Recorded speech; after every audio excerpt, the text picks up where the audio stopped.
As we've been talking about here all morning long, it's day 3 of the LIRR strike, and there is no deal on the table just yet. We're joined now by John Samuelsen, the international president for the Transit Workers Union.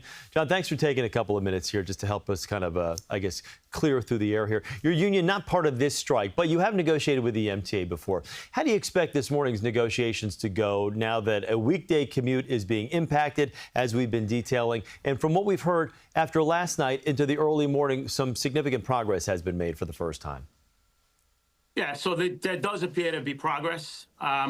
So right now, obviously, we have the very unfortunate situation of a strike. The strike was caused by the governor of New York State, Kathy Hochul, and Janno Lieber.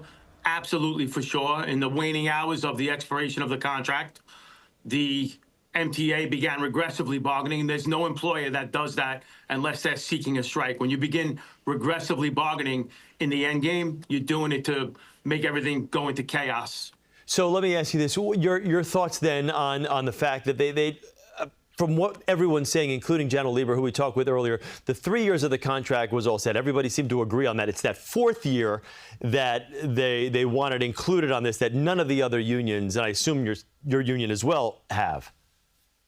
Yeah, so Janno Lieber is actually being a little bit on the disingenuous side. It's not, not a shock, but he's busy telling everybody that the Long Island Railroad workers are demanding wage increases that the other unions do not want, or that the wage increases that the Long Island Railroad workers are demanding are more than what the other unions already have. And none of that is true. None of that is true. The other unions at the MTA are seeking a really positive outcome for this strike.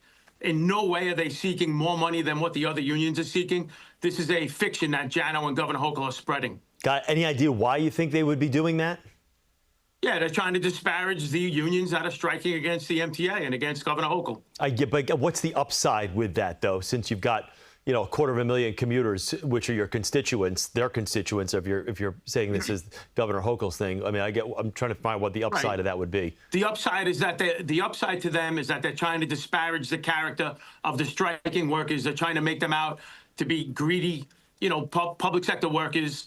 And the truth of the matter is that they haven't had a contract in 3 years. The wage increases that they're seeking are around 3.6% on average over the life of the deal. Inflation today, 3.8%. So this narrative that these are greedy commuter rail workers just looking for more than everybody else is completely false.